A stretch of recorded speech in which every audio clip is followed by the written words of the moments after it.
Beatriz, diga uma coisa para mim. Eu deixei no bloco anterior essa questão no ar, não é? Mais eficaz, mais importante do que o quantitativo da pena.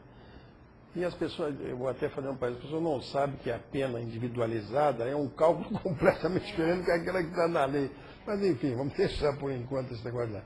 Mais importante do que isso é a seriedade da repressão, né? Porque a justiça é muito acusada de ser negligente com o criminoso. Você acha que é assim? Qual é a tua impressão sobre isso? A impressão que eu tenho é que realmente o que ocorre no judiciário não é o que as pessoas, né, imaginam no dia a dia. Então, por exemplo, nós estudiosos do direito sabemos que quando sobrevém uma sentença penal condenatória, ela transita em julgado, advém daí outros efeitos da condenação. Então, muitas vezes vai ser pior a perda de um pátrio poder, né, para aquela mãe que cometeu um crime em relação ao seu próprio filho, a perda de um cargo público. Então, são efeitos da condenação que estão diretamente ligados à própria pena.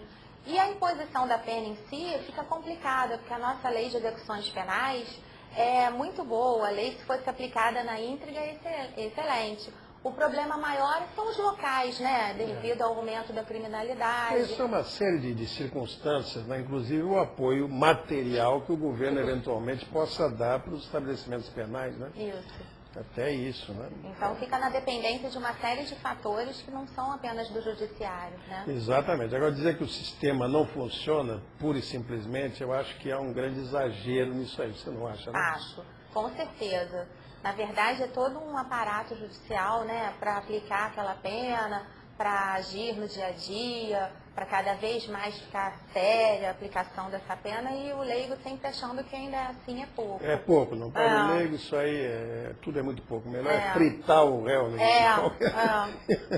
É a única coisa que satisfaz a pessoa, né? É verdade. Não é? É uma coisa muito interessante isso. Mas isso faz parte do jogo, né? Do jogo político, vamos dizer assim, né? Eu acho que a ciência penal, o processo penal, de alguma maneira está sempre em conflito. E isso é uma grande contradição sobre a qual nós temos que pensar. Porque a sociedade também evolui, a sociedade muda, né? Esses princípios serão ainda os mais adequados para esse mundo que está aí. Olha que questão terrível essa, hein? Que questão terrível. Como é que você vê isso?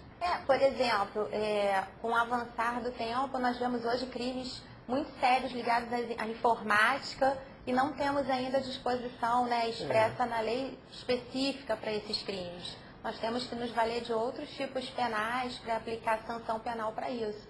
Então, acho que com a evolução da sociedade, realmente, a todo momento o direito fica na tentativa de estar em dia, né, com o que aconteceu, com o que pode surtir mais efeito, mas nem sempre é possível porque talvez a sociedade evolua mais rápido ainda. É verdade. Né? É verdade. Mas há certas, eu acho o seguinte, há certos princípios, há certos direitos, né, que depois de ser consagrados, depois de muita luta, né, muita guerra, aí sim passa a ser uma coisa criminosa você não lutar por eles, né? É verdade. Eu acho isso aí um atraso, uma coisa terrível para um processo. Outro dia eu já comentei aqui no programa com outra pessoa, outro dia eu vi também o negócio das algemas, né? Então, um jornal aqui da capital botou de propósito, né, no momento de se discutir a aplicação das algemas, ele botou um esportista brasileiro que foi preso nos Estados Unidos por uma questão fiscal, né? E o camarada, ele é então fotografado, e isso veio para o jornal, algemado. Sim. Como que é justificar? Se nos Estados Unidos eles estão algemados, por que nós não vamos algemar aqui? Aí eu me lembrei de mandar para o jornalista, não mandei, evidentemente, mas me lembrei de mandar para ele. Bom, no Estado não só algemado, podia botar também aquela corrente nos pés do camarada e até uma bola de chumbo, daquelas que pesam, né, 10 quilos, para impedir a fuga e tal. Quer dizer, não tem nada a ver uma coisa com a outra. Se a nossa sociedade, graças a Deus, evoluiu num determinado sentido, da humanização, do direito, por que eu vou adotar o modelo de algum outro país qualquer? É verdade. Não é? Que ainda está lá na fase mais terrorista da aplicação da pena. Quer dizer, é um contrassenso, né? Se todo mundo aplaudiu isso do lado, né, da liberdade, claro. Por que sempre imitar outros direitos? Exatamente, é isso mesmo. É isso aí, eu acho que tem que ser por aí mesmo. Mas, professora, me diga uma coisa. Outras questões que estão assim mexendo com a minha cabeça, que também são terríveis, né, da gente conversar sobre elas, o problema da prescrição é outro. No noticiário da imprensa, da televisão, da imprensa falada, escrita, televisionada, a gente vê isso, né, a prescrição colocada como uma indulgência do Estado. Né? O Estado é indulgente, bota todos os criminosos na rua e tal.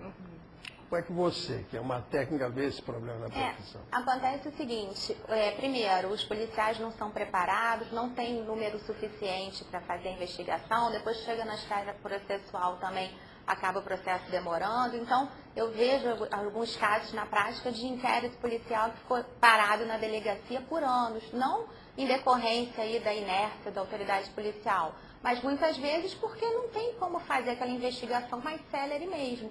E acaba surgindo esse ponto aí para o Estado, né? De não ter mais o direito de punir, porque a prescrição, na verdade, é o quê? É uma causa de extinção da punibilidade que gera com isso a perda do Estado ou do direito de punir, naquela prescrição punitiva, ou do direito de executar a pena, na prescrição executória. Claro. Então, levando-se em consideração que no dia a dia, né, precisa de mais pessoas, tanto atuando na esfera policial como na esfera mais tarde processual, isso acaba acontecendo, não por culpa do Estado, mas por uma falha mesmo da falta de mecanismos dados pelo Estado. Bom, você sabe, eu acho que no fundo, como em tantas outras questões, né, o Estado vem a ser o grande responsável por tudo isso. Vou te explicar por quê. Eu, quando promotor no júri, há muitos anos, eu via isso. Na época havia uma delegacia especializada, não sei se existe hoje, uma delegacia de homicídios, né?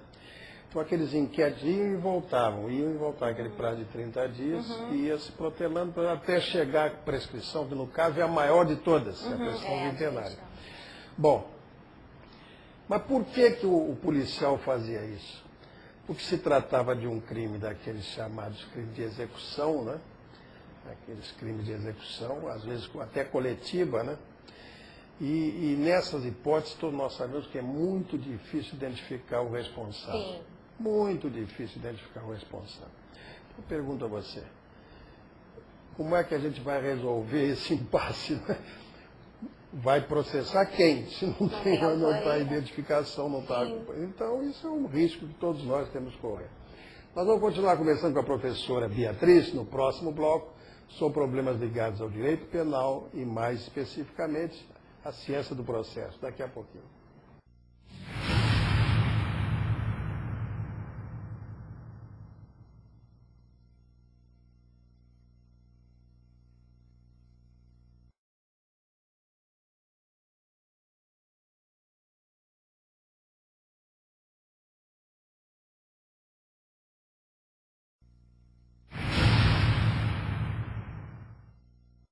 Muito bem, estamos de volta ao programa Justiça Sem Fronteiras, conversando hoje com a professora Beatriz Abrão de Oliveira, que é uma experimentada, profissional aqui no nosso estado do Rio de Janeiro, que apesar de jovem, hoje já tem um galardão de conferencista da Escola da Magistratura do Estado do Rio de Janeiro. Beatriz, me diga uma coisa, eu coloquei essa questão, a responsabilidade do Estado, quer dizer, o Estado deixando de preparar convenientemente o policial, o Estado deixando de dar as condições materiais necessárias para o sujeito trabalhar, e por aí afora, né? E aí eu me lembrei o seguinte, quantas vezes o poder, lato sensu, poder executivo, com a ajuda do poder legislativo, quantas vezes ele propiciou que as pessoas fossem colocadas em liberdade. Quantas vezes, né?